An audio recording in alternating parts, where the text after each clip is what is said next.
Thank you everyone for welcoming me to here today. It's exciting to see such a full room. I'm here today to talk to you about how we align the needs of education with industry trends. I do have qualifications and experience as a secondary teacher and also in workplace and vocational education, but I'm not here as an expert in that space today. I'm here as an expert as a workforce planner, which I've been doing for about 6 years now. And I'm interested first up to know how many of you know what a workforce planner does. Got hands up. Oh, I got 1, 2. Excellent. I think I had another third over here. My next question was going to be how many of people in the room have actually had an opportunity to work with a workforce planner? Yay. Love to talk to you later. So essentially what I do as a workforce planner is I look at all of those reports that Commissioner Grover just spoke about and understand all of that, and then I bring people together and have conversations and have insights to share with people. So, because there's a lot of reports and things out there to read. And so I get an understanding of what your context is, what your challenges are, what you want to achieve, what your strategic goals are. Work with industry, work with organisations, work with education, work with different partners to say, how are we going to develop plans and implement them today to create and achieve futures that we want to create that will lead to a brighter future for ourselves and those that we serve. The reason workforce planning is a new and emerging field is because there are so many macro trends in our environment that are disrupting our industries. Just on screen here, I've got the really big macro trends. So they're things like the ageing population that we talked about. We've got advancing technologies. We've got global competition. Everything happens at a rapid pace. There's limited friction in our systems now. We've got environmental sustainability issues, which are really at the forefront of lots of conversations. As you would know, we've got political unrest, economic instability, and we've got this rapid pace of change.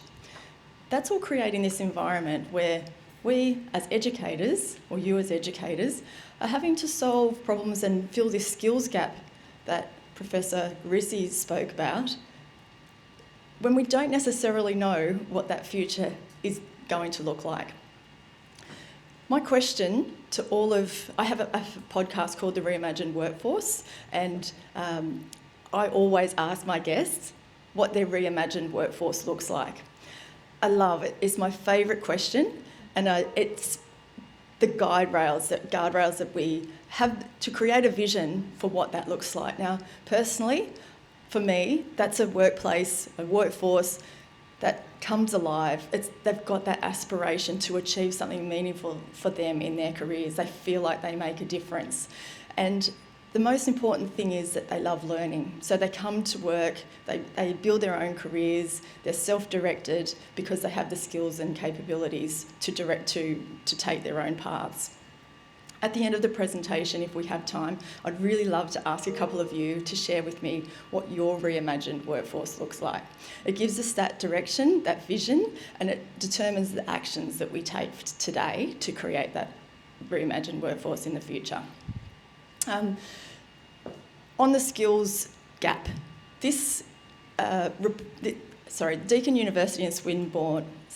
and Swinburne University created a report 2 years ago where they actually calculated the cost of the skills gap in Australia on a daily basis and an annual basis. I was wondering, would anyone like to hazard a guess at what that estimate came to for what the cost of the skills shortage in Australia was in 2023?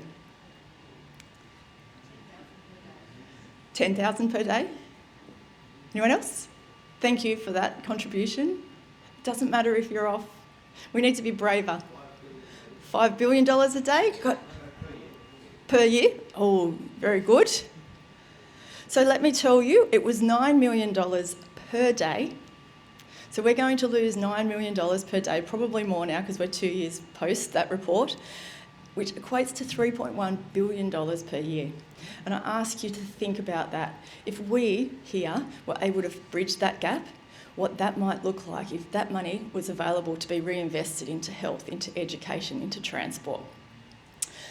I don't know if we're going to share this pack, but I will have all of the links to these reports and things are available in that.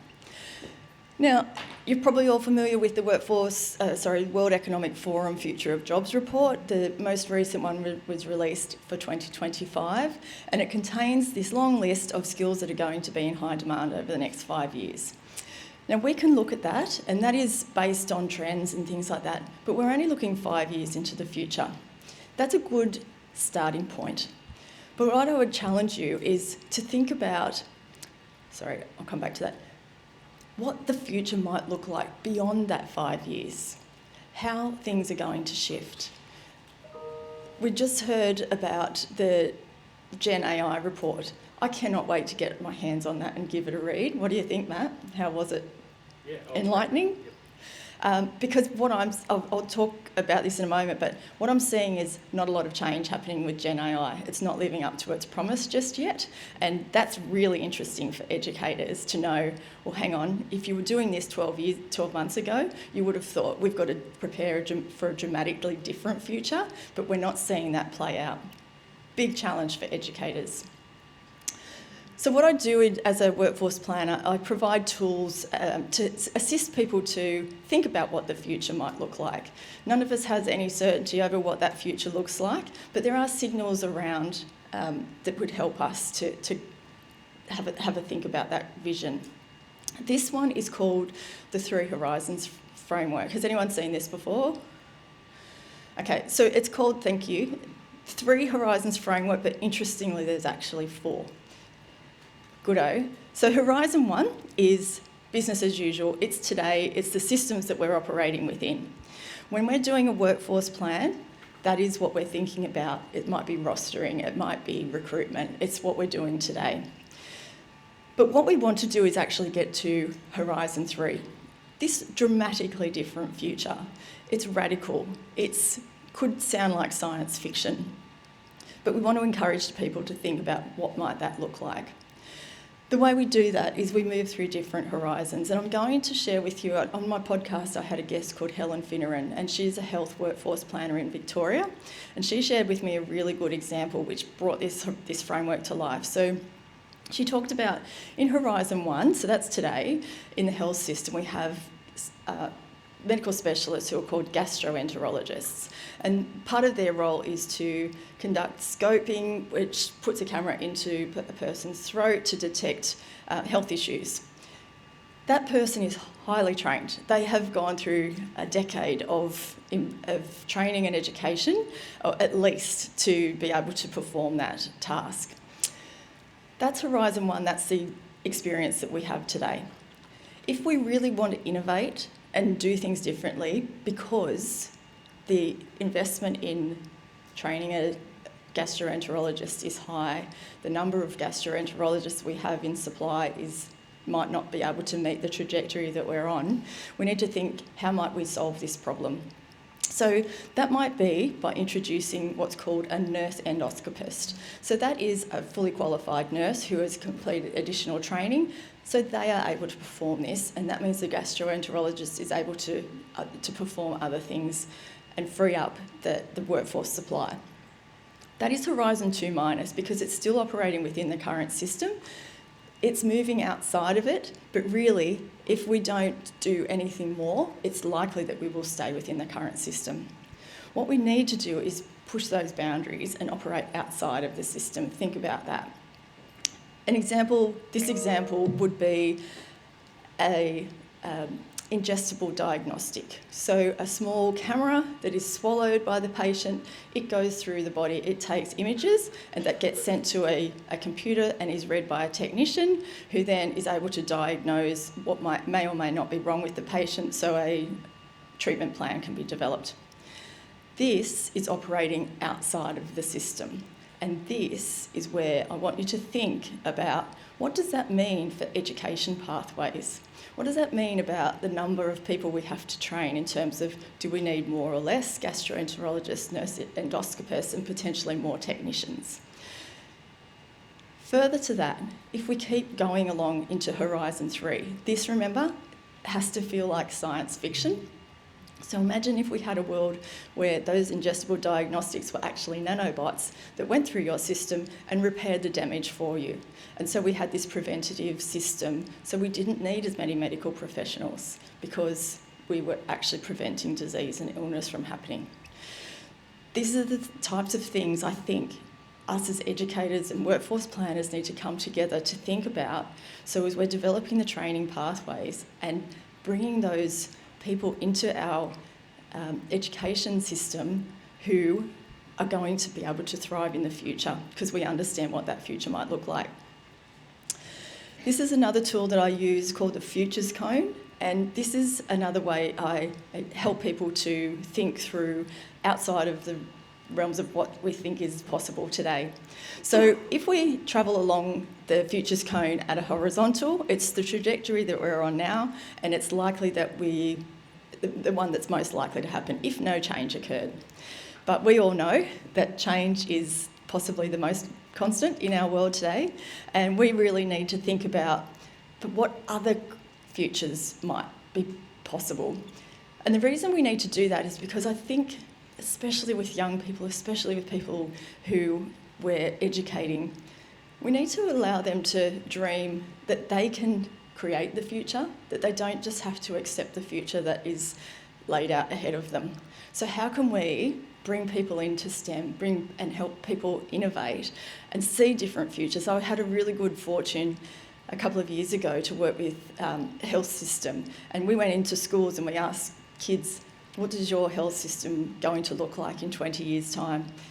It was fascinating what they were able to come up with, and honestly my mind was changed because I thought, what do these kids know? And honestly I was flummoxed because they know a lot more than I do, and they also don't have the unlearning to do that I have to do to think about a brighter future.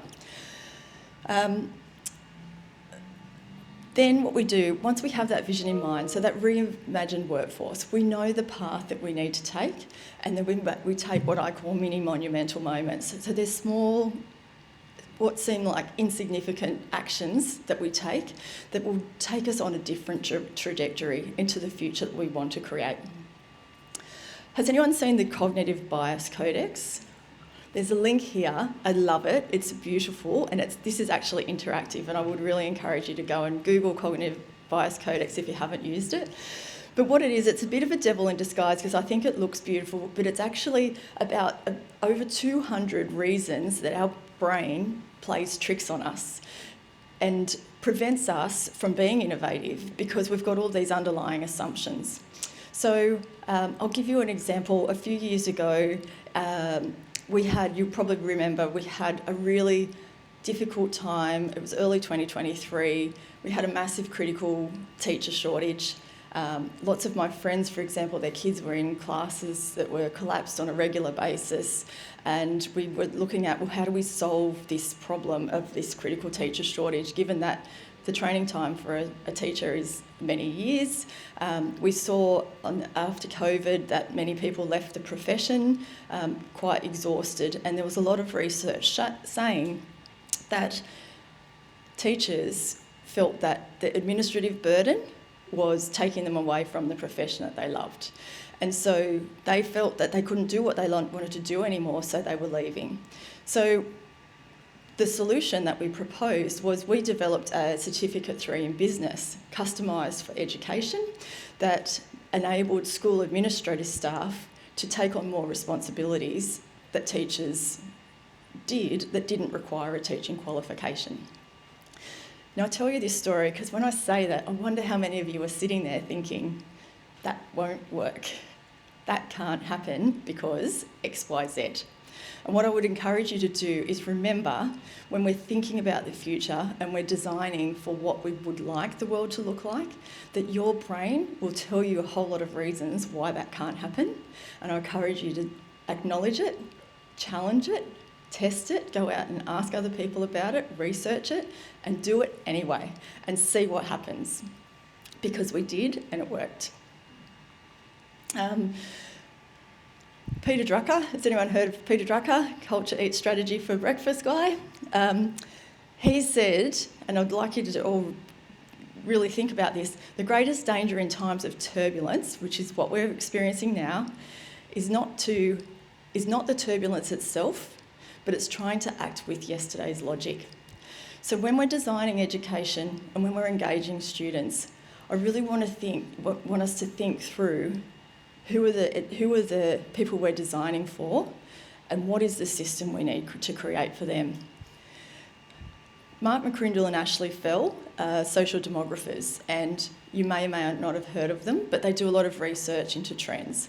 And they have written this beautiful book about Generation Alpha. So these are the cohort of people who are born between 2010 and 2024. So they're still quite young, not in the workforce yet, but give it a minute, they'll be here before we know it. Now we need to start thinking about who they are, because they are the people we will be educating. Potentially you're already educating them in schools.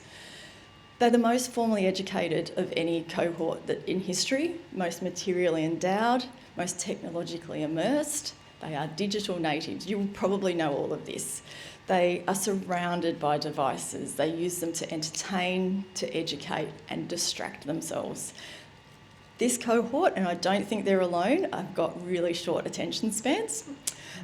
You probably live that day in, day out, but they are curious and socially aware and really eager to make a difference. So how do we design education systems that enable us to fill those skills gaps, but also develop them lifelong learning, build that aspiration that we want them to have, so as they are self-directed and they create those career paths and futures for themselves. When we're doing futures thinking, it is really important to raise ideas and be brave. I talk about 3 C's: curiosity, creativity, and courage. If we want to create a future, we need to remember that any idea, any useful idea, should at first appear ridiculous. So the idea of a nanobot might sound ridiculous, but if we want to get there, if we want to create it, we have to start creating ridiculous ideas, because some of them will work. Has anyone had the chance, this only came out last week, to read the 2026 Skills Horizon report from the University of Sydney? It's hot off the presses. It was released last week at South by Southwest. They are referring to the next 10 years as the decade of disorientation. That sounds exciting, doesn't it? But what they do is they call out these 5 messy shifts, they're calling it. It's a really beautiful report, and I'll show you the skills in a moment that they came up with. But those 5 shifts are, we're seeing shifts in people's values. We've now got about 5 generations in the workforce, more than ever before. They've all got dramatically different values, political views, concerns about environmental issues, for example, caring responsibilities. They're all in the workforce, and we need to create a workplace where all of those individuals can come together with a shared purpose and work together. We need to understand the technology, and that Gen AI report I'm really intrigued to understand that, because in my conversations, I know 12 months we were very optimistic and we thought AI was going to lead to a massive productivity gains. We thought that we were going to change roles, that we'd have emerging roles come out, we'd see some roles disappearing. I'm yet to see that. I don't know. I'd love for you to come and talk to me in the break if anyone is seeing any organisation who really has a grasp on how they're going to utilise this new technology. What I've heard and seen is it being used at a very low level. So admin tasks, so it's being used as an alternate Google, so an alternate search engine. And I also do not see organisations understanding where, if there are productivity gains, how that additional time might be utilised. Watch this space. But I think it's a very challenging time for people in education who have been promised this new world, but it's not coming. So where do you go with that? Then there's the accountability shift. 4 minutes, wow, okay. The accountability shift is about the fact that Very rarely does an organisation exist within its own four walls. Most organisations have these complex supply chains. So if I can give you an example of the organisations who have experienced, large organisations, and I'm sure you can name them, who have experienced data leaks in recent years, and the fact that that has been borne out because partners have let them down.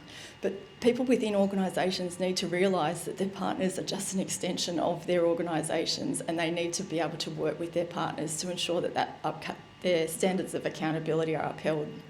The other two is trust, where we are losing faith and trust in institutions, and what does that mean for our workforce? And we're also seeing shifts in energy. So some countries are actually moving backwards on the energy and environmental sustainability, and there's really dramatically different views on how we do that.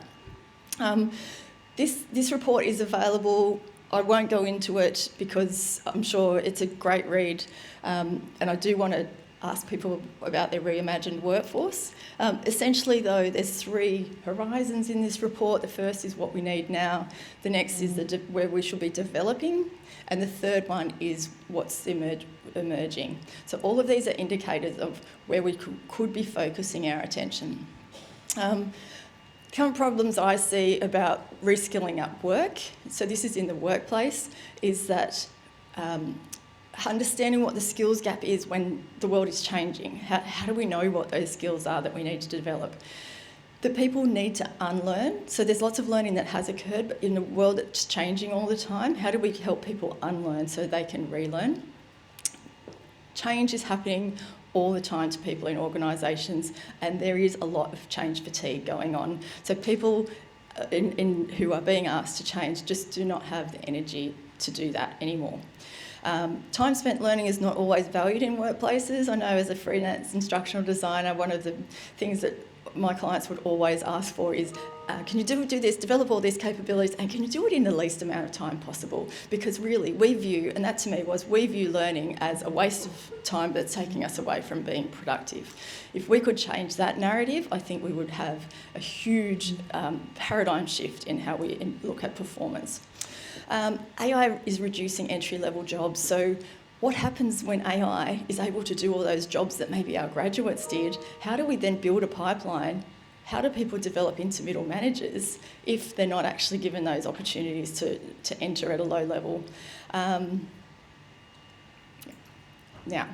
I would like to, getting the wind up, I would like to ask maybe even just one person, if you can share with me what your reimagined workforce looks like. Think aspirational.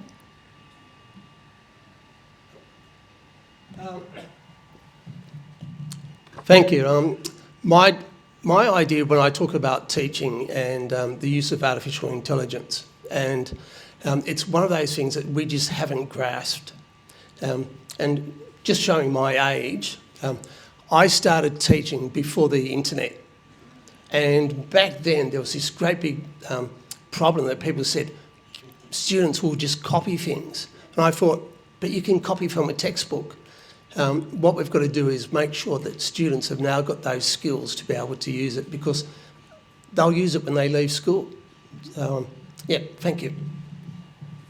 That takes me back to an Educate Tech conference probably 2 years ago, where someone said the same thing. Students are using AI to complete my assessments, and the presenter said, we'll change your assessment.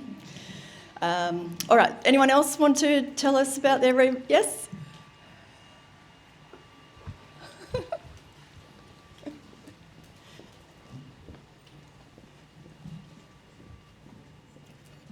I really don't have a reimagined workforce, but I think it does us no favours to tell students they can't see what the future looks like because they don't aspire to anything. So I think we have to change that narrative and give them something to look forward to, but then with an open book.